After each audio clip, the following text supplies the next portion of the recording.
Buenas Buenas tardes, tardes. compañeros, bienvenidos. Buenas tardes. Qué gusto saludarles, ¿cómo están? ¿Cómo les va? Buenas tardes, licenciado. Muy bien, gracias. Bien, gracias a Dios ahí, con deseos de comenzar nuestra actividad esta tarde-noche.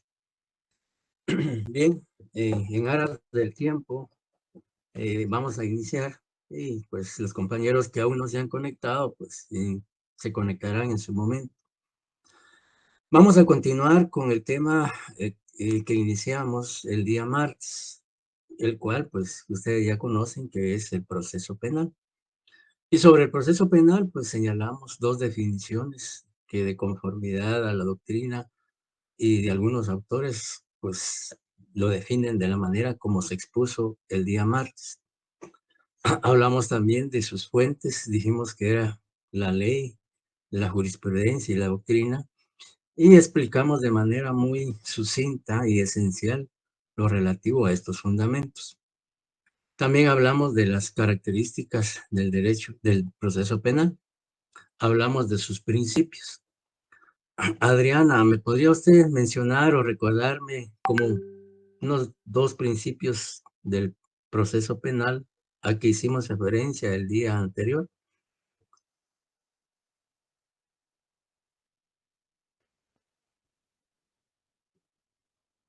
Buenas tardes, licenciado. Buenas tardes.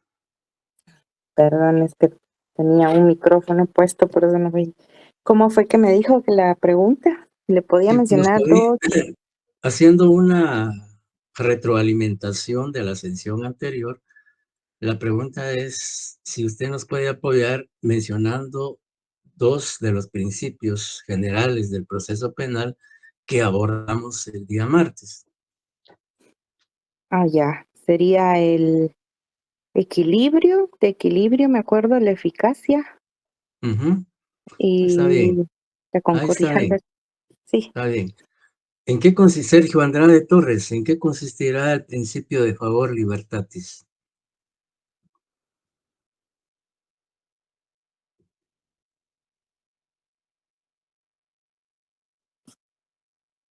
¿Me está escuchando, Sergio Andrade?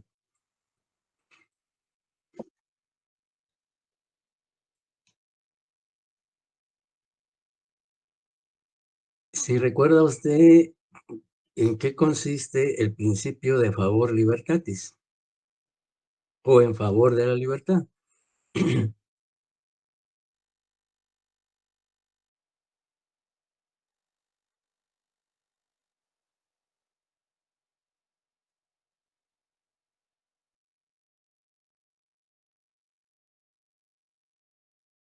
Ujú. Gracias. Kenneth Mena, ¿qué agregaría usted en relación al principio de favor libertatis? Buenas tardes, Lick. Buenas tardes. Según lo que entendí es que el principio de favor a la libertad indica que la prisión preventiva es la excepción, no la regla, según el artículo 13 de la Constitución Política de la República de Guatemala. Muy bien, en efecto, el principio de favor libertatis o en favor de la libertad se denomina de esa manera porque la pretensión del sistema acusatorio es que la prisión debe ser la excepción y debe prevalecer en el desarrollo del proceso penal la libertad del imputado en tanto se desarrolla, se diligencia todo el proceso penal. Y también dijimos que la prisión preventiva debe ser la excepción y sobre todo en aquellos casos en donde expresamente la ley no permite, digamos, la aplicación de una medida sustitutiva. Por ejemplo, si el imputado está siendo señalado de la comisión de un delito de femicidio, obviamente no tiene ese beneficio de obtener medidas sustitutivas de acuerdo al artículo 6 de la ley de femicidio. Y pues tendrá que ingresar a prisión en tanto se desarrolla todo el proceso penal. Y en aquellos tipos penales de menor gravedad y que de conformidad al artículo 264 del Código Procesal Penal, pueden gozar de medidas sustitutivas, como por ejemplo una amenaza, una coacción, una estafa, una apropiación y retención indebida, lesiones culposas, etcétera, que en tanto se desarrolla el proceso penal, el imputado puede estar en libertad. Y así sucesivamente hablamos de diferentes principios. Y digamos, uno de ellos es el principio acusatorio que vimos. ¿Y en qué consistirá el principio acusatorio, María Los Ordóñez, si se recuerda? Que Buenas hay tardes, licenciado unas... y compañeros. Pues usted explicaba ahí que ahí hacía la división entre lo que era investigación, acusación y la defensa. Que, por ejemplo, la investigación debía estar a cargo de una entidad ajena, que en este caso era el Ministerio Público, y lo de acusar a cargo de los jueces. Lo de defender sería a cargo del defensor público o privado. Muy bien, correcto. Sí, el sistema acusatorio que rige hoy en nuestro país a raíz de la implementación del Código Procesal Penal establece que la función de investigar compete con exclusividad al Ministerio Público al tenor de lo que estipula el artículo 251 de la Constitución de la República, el artículo 1 de la Ley Orgánica del Ministerio Público, el artículo 24, 107, 309 del Código Procesal Penal, etc. Y la facultad de juzgar y ejecutar lo juzgado de acuerdo al artículo 103 en adelante de la Constitución, también es una función exclusiva de la Corte Suprema de Justicia y los tribunales de la República. Lo que no ocurría en un sistema inquisitivo. El sistema inquisitivo, el juez investigaba, el juez sancionaba, incluso hasta en algunos casos defendía. Eso obviamente era un problema jurídico y técnico complejo y pues derivado a tantas falencias, a tantos errores de ese sistema, pues se tuvo que implementar en Guatemala el sistema acusatorio, que realmente en 100% no es acusatorio porque tiene todavía una parte escrita, como lo vamos a ver más adelante. Pues se dice que realmente es un sistema mixto, porque hay una parte que en su mayoría es oral y público, y pues hay algunas incidencias dentro del proceso penal que aún son escritas, como por ejemplo la acusación que presenta el Ministerio Público, la sentencia que dictan los tribunales, que son escritas, y hay otras peticiones que se hacen de manera escrita, aunque en menor porcentaje. Bien, eso solo para hacer una recapitulación de lo que expusimos el día martes. Y habíamos dejado pendiente lo relativo a los fines del proceso penal.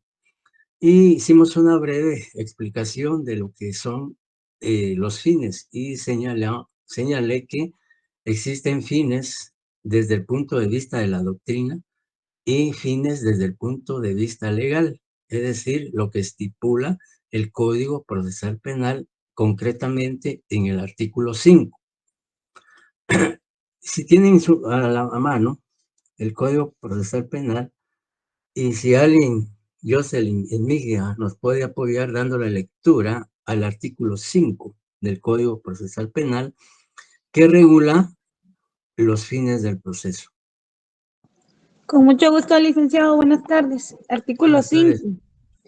Fines del proceso penal. El proceso penal tiene por objeto la averiguación de un hecho señalado como delito o falta y de las circunstancias en que pueda ser cometido. El establecimiento de la posible participación del sindicado, el pronunciamiento de la sentencia respectiva y la ejecución de la misma. La víctima o el agraviado y el imputado como sujetos procesales tienen derecho a la tutela judicial efectiva. El procedimiento por aplicación del principio del debido proceso debe responder a las legítimas pretensiones de ambos. Muchas gracias, Jocelyn. Bien, claramente o expresa y taxativamente el Código Procesal Penal diseña o regula cuáles son los fines del proceso penal y comprende varios supuestos. El primero dice, el proceso penal tiene, repitiendo, el proceso penal tiene por objeto la averiguación de un hecho señalado como delito o falta, de las circunstancias en que pudo ser cometido. Aquí podemos relacionar el artículo 13 y 17 de la Constitución de la República. Y claramente también podríamos decir el artículo 6 de la Constitución, que dice que solo por la comisión de un delito o falta puede ser detenida una persona. Y al ser detenida esta persona por una comisión de un tipo penal o la infracción a una norma sustantiva o del derecho penal, es aprehendida. Y una vez aprehendida, pues es puesta a disposición de un juez competente. Y ya lo señalamos en su anteriormente. Entonces, una vez la persona sometida a proceso penal, en virtud de imputarse de la comisión de un delito, pues ya procede el Ministerio Público a hacer la investigación de rigor. ¿Y cuáles son los fines de esa investigación?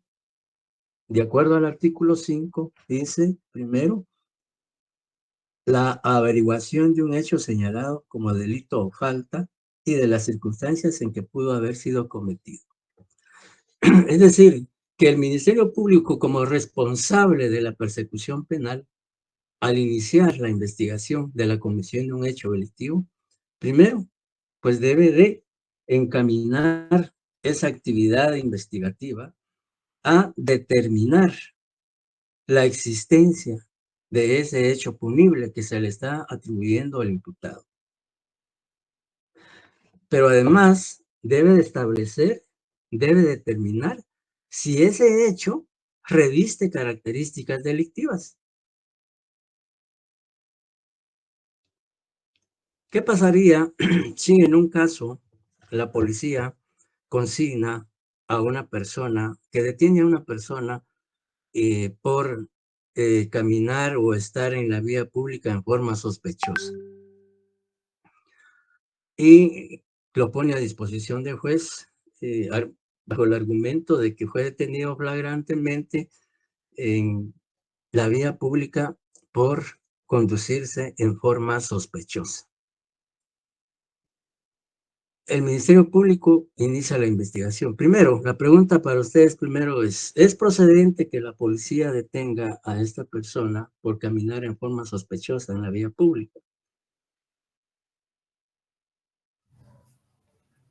No.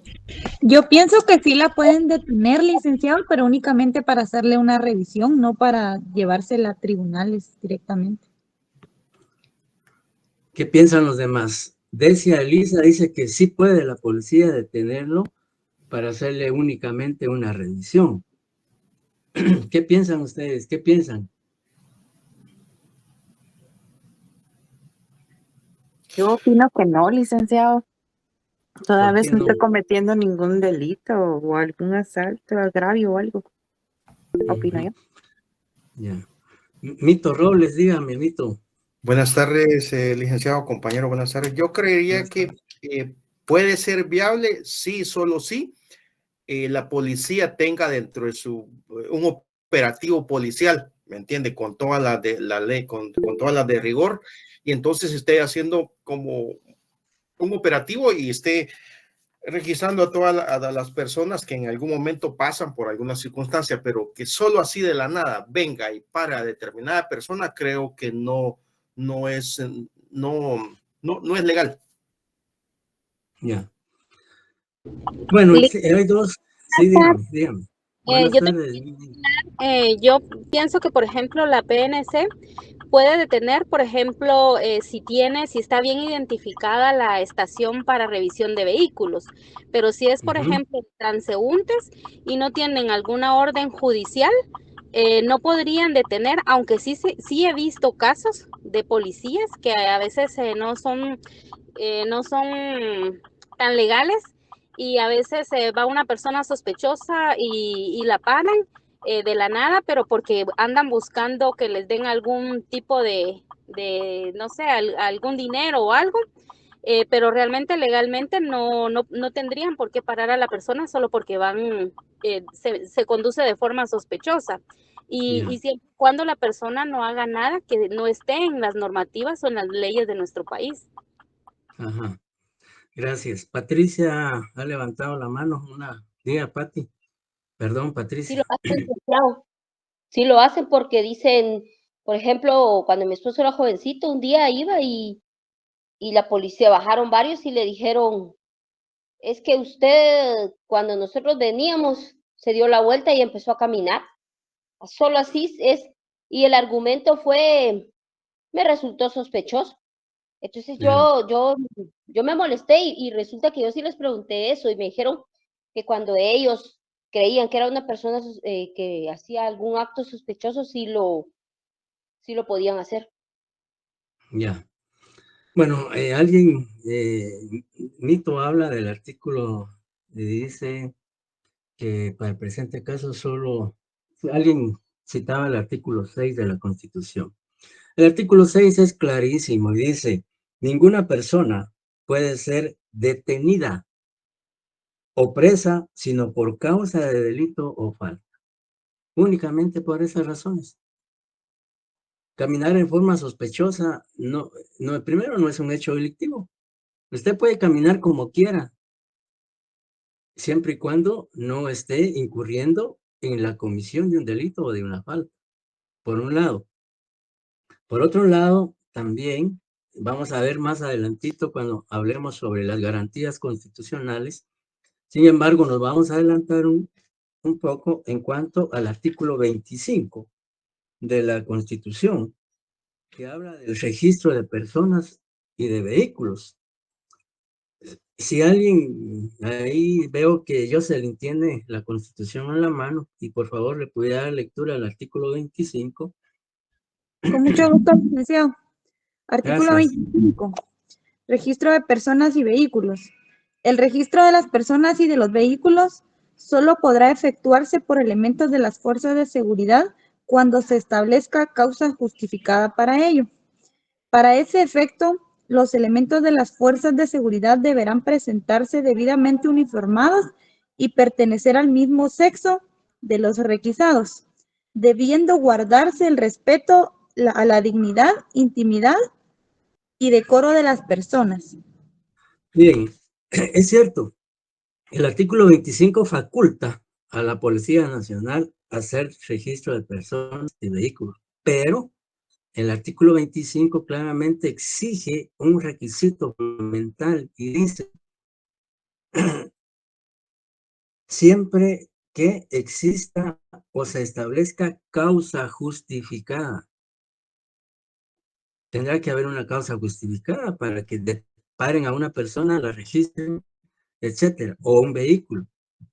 Mito decía algo, que cuando la policía está haciendo algún operativo, algún retén, porque puede ser que a la policía le hayan informado, mire, en tal dirección una persona acaba de cometer un hecho delictivo y va vestido con las características siguientes, etcétera, y la policía ve que esa persona va conduciéndose y describen las características y ve que las características que le han sido manifestadas a la policía son idénticas o sí responden a la denuncia que han recibido, pues en ese caso pues podrían detener a la persona y registrarla o algo así.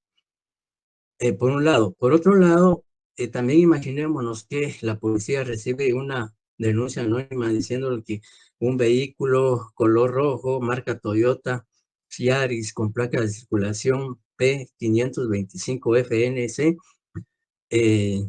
dentro del baúl lleva un cargamento de droga. Entonces la policía puede montar un operativo en ese lugar y el vehículo que pase por ese sector con esas características que habían sido denunciadas, pues puede pararlo y registrarlo. Pero si no hay una causa justificada, no hay ningún motivo que implique esa detención o esa revisión, pues no pueden hacer.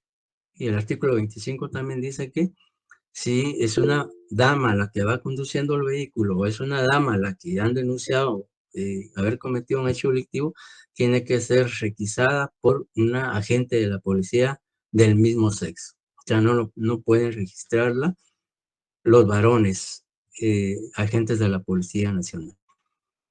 Tenemos esto a colación porque, de acuerdo a los fines del proceso, decía que primero, pues el primer supuesto que establece el artículo 5 es la averiguación de un hecho señalado como delito o falta. Licenciado, Ya, perdón la pregunta. ¿Y sí, cómo sí. saber cuándo es causa justificada para que lo detengan a uno, ya sea peatonalmente o si uno se conduce en un vehículo?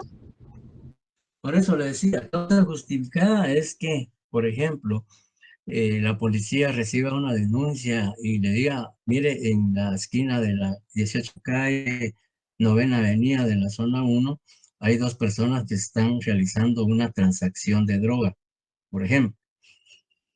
La policía se apersona al lugar y si en efecto ve que hay 2 personas ahí que están, digamos, ahí sí que, digamos, tratando de hacer alguna negociación, entonces la policía puede en ese momento registrarlos, porque ha recibido una denuncia de 2 personas y sobre todo si a la policía se le proporciona, dice, mire, las 2 personas, uno está vestido con una camisa azul, tenis blancos, pantalón de lona azul, y una gorra blanca. La otra persona tiene una chumpa negra, un pantalón blanco, zapatos negros. Y si la policía al llegar ve a 2 personas con esa vestimenta y otras características que les pudieron haber proporcionado una denuncia, pues ahí sí pueden decir, mire, hacer, digamos, una revisión.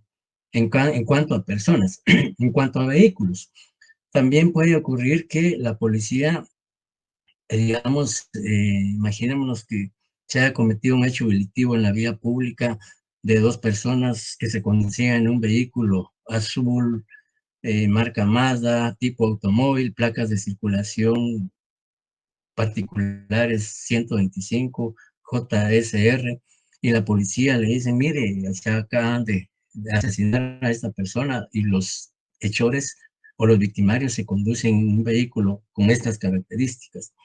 Entonces la policía por ese sector puede inmediatamente montar un operativo y registrar vehículos con esas características. Otra forma podría ser que la policía reciba una denuncia y le dice, mire, a las 5 de la tarde por la avenida Elena y 2ª avenida de la zona 1 va a pasar un camión o un pick-up con tales características y lleva digamos, una, una parte donde lleva droga. Entonces la policía puede montar ahí una requisa, puede, digamos, montar ahí un operativo y parar al pick-ups con esas características. Digamos, esas son causas justificadas. Hay motivos y razones por las cuales la policía puede proceder de esa manera, tal como lo establece el artículo 25. Sí, Mito. Licenciado, creo que esas causas pues son evidentes cuando hay un retén o algo por el estilo, un dispositivo policial y es evidente, ¿verdad? Cómo está organizado. Sin embargo, ¿cómo actuar cuando no es así?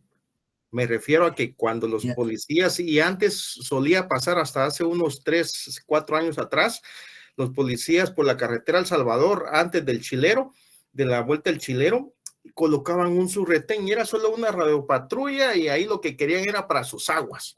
Obviamente cuando uno le hacen una parada y son así con estas características no justificadas, uno por ser la autoridad pues uno para, pero Claro. ya en el interín pues esto ya van por otro lado. ¿Cómo actuar ahí? Porque si uno se va, pues obviamente ahí sí ya queda como sospechoso.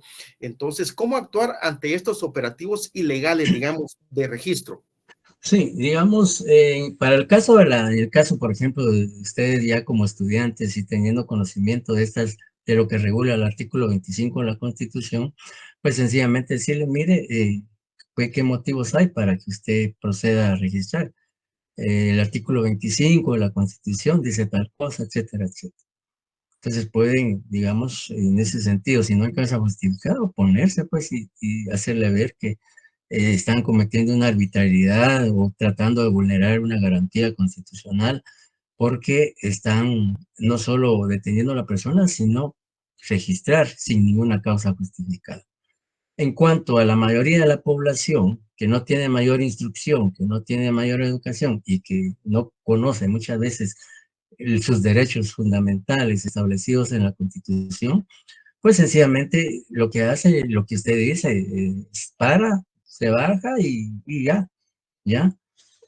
Entonces, se necesita pues tener conocimiento de las leyes para poder en un momento dado, digamos, oponerse a ese tipo de situaciones. Nine, pregunta.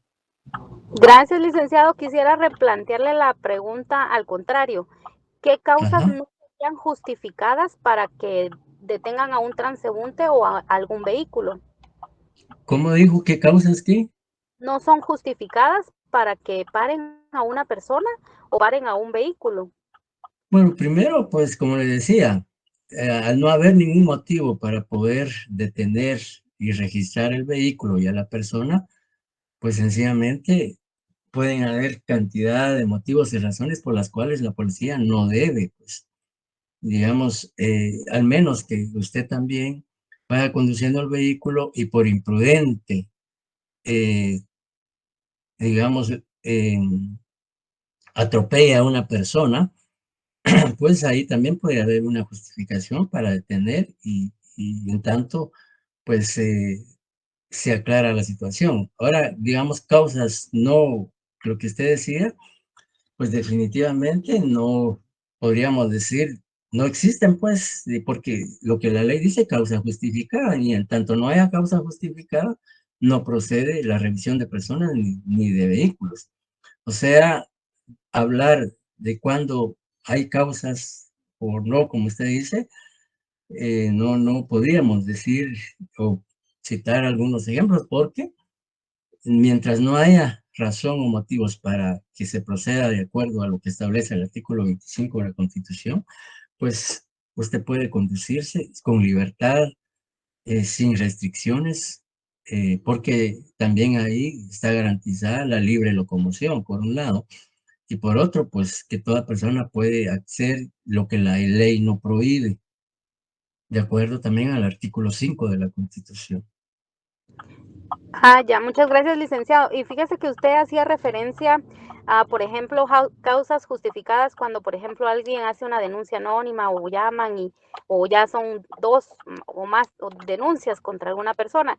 Pero fíjese que le pasó a mi amiga que ella se fue a alquilar a una casa y de la nada llegó la PGN y fueron a investigarla a ella porque había puesto una denuncia que ella estaba ejerciendo maltrato infantil hacia sus hijos. Y ella pues nada que ver con eso, ¿verdad? Incluso fueron al colegio, preguntaron a los vecinos y entonces, como decía Mito, ¿cómo proceder cuando en realidad no, cuando de la nada imagínese, yo ahorita llamo y digo, quiero denunciar a Mito Robles porque él es narcotraficante, o sea, denuncias que realmente no son reales. Y Una calumnia. también malintencionadamente haga otra denuncia, entonces ya es objeto el compañero de que lo analicen las Sí, autoridades. Entonces, ¿cómo ajá, actuar bueno, ya. cuando es con En malicia? cuanto, en cuanto al primer caso que usted o ejemplo que usted planteó de la señora que llegó a la Procuraduría General de la Nación a investigar, no a investigar, sino a establecer los extremos que habían sido expuestos en la denuncia. Ahí hay una denuncia. ¿Quién la puso? Pues, pero hay una denuncia que motivó que la Procuraduría General de la Nación se apersonara a la residencia de esta persona a efecto de establecer si lo denunciado era real o no era real. Pues ahí hay una justificación porque hay una denuncia. Pero en esos casos la señora va a decir, bueno, ¿quién me denunció? ¿Por qué me denunció? Quiero ver la denuncia, copia de la denuncia. Ya, eso sí podría decir. Ya, Ay, mire, ¿verdad? Igual que en el caso digamos, llegaran con un mito, bueno, ¿quién me está denunciando? ¿Por qué razón, va? O existe, o trae usted una orden judicial para poder ingresar a mi residencia, a revisar, etcétera, etcétera. Si no hubiese ninguna denuncia o que la policía, alguna autoridad no lleva ningún documento que justifique su proceder o su conducta, pues exigir que le muestren a usted si llevan una orden judicial, si hay una denuncia, quién la interpuso, por qué la interpuso, delito, etcétera, etcétera. Y ay, mientras tanto, y gracias. si no justifican, no acreditan nada, pues entonces no permitir.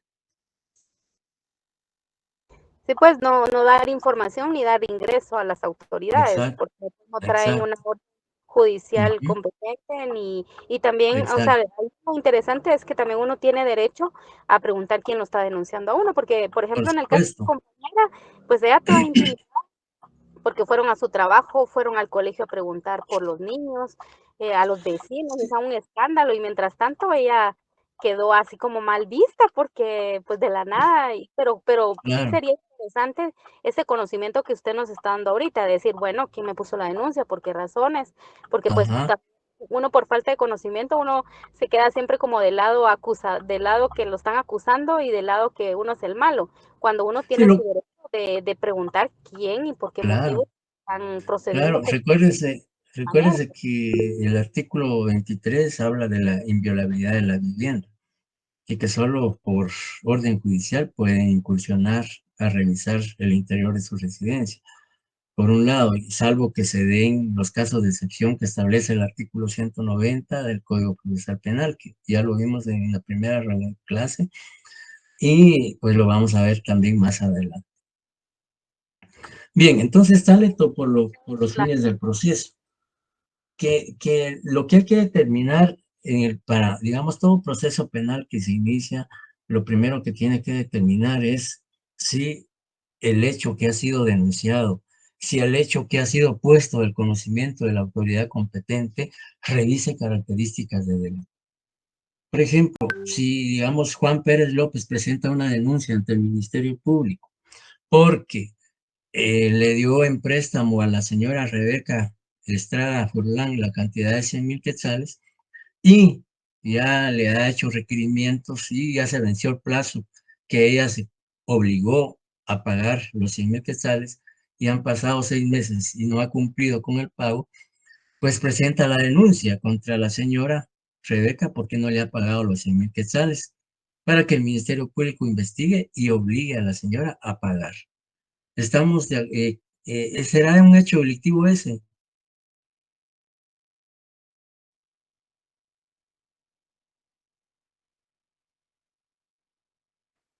Pregunto, ¿es un hecho delictivo ese que yo le narré?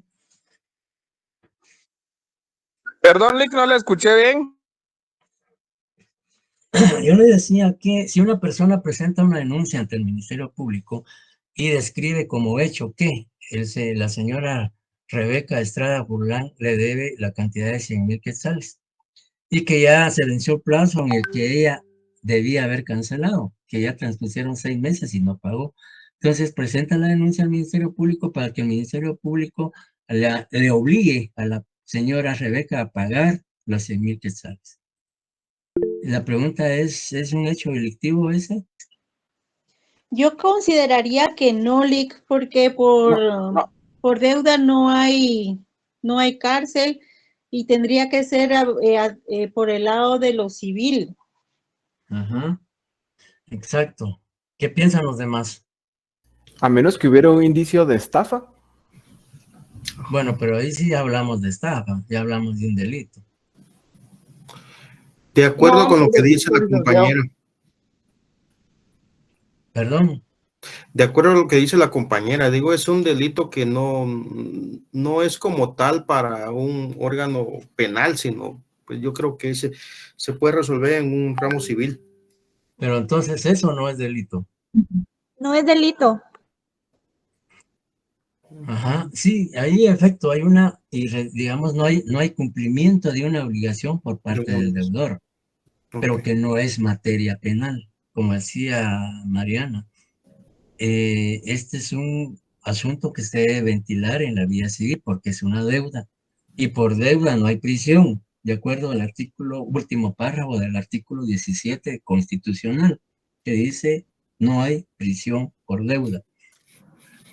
Entonces, lo primero, como les decía, el primer fin del proceso penal es establecer, determinar si la conducta reprochable penalmente al imputado reviste características delictivas o no, ¿ya? Si la conducta asumida por el sindicado no encuadra en ninguno de los verbos rectores de ningún tipo penal, entonces no hay hecho delictivo.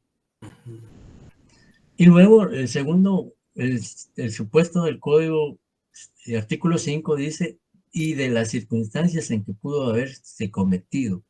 Es decir, que como parte de la investigación, como, digamos, fin del proceso penal, hay que establecer también qué motivó que el imputado cometiera el hecho delictivo, qué circunstancias, digamos, concurrieron en la comisión de ese tipo penal, digamos, hora, día, lugar, medios que utilizó, etcétera, etcétera. Y luego también dice el artículo 5, el establecimiento de la posible participación del sindicato. Hay que primero determinar si el hecho denunciado es delictivo, las circunstancias, factores o elementos que concurrieron en su comisión y la posible intervención, posible participación del sindicato en ese hecho delictivo. Si fue autor, si fue cómplice, si fue encubridor. Y luego dice la ley el pronunciamiento de la sentencia respectiva. Si el proceso penal llegase a esta sentencia, llegase a un juicio oral y público, en donde se discute la posible participación y responsabilidad penal del imputado o acusado, ya en esta fase ya es acusado, o su inocencia. Si en un juicio oral y público se acredita con las pruebas pertinentes que el Ministerio Público presenta la responsabilidad penal como autor, cómplice o encubridor, pues entonces se emitirá una sentencia condenatoria. De lo contrario, pues será absolutoria si no se prueba la participación y responsabilidad penal del acusado.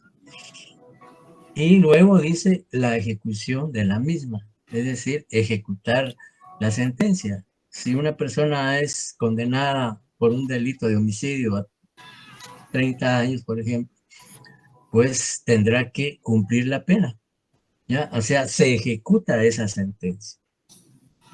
Entonces, básicamente, esos son los fines del proceso penal que el Código claramente establece en el artículo 5. ¿Habrá alguna duda aún en cuanto a este tema? Sí, Sergio. Bien. Entonces, ¿dudas en relación a esto, como a este tema, señores?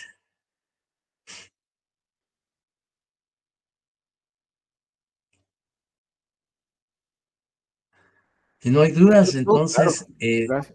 Todo claro. gracias. Entonces concluimos con lo que Elizabeth, sí, Elizabeth. No vayan a hablar.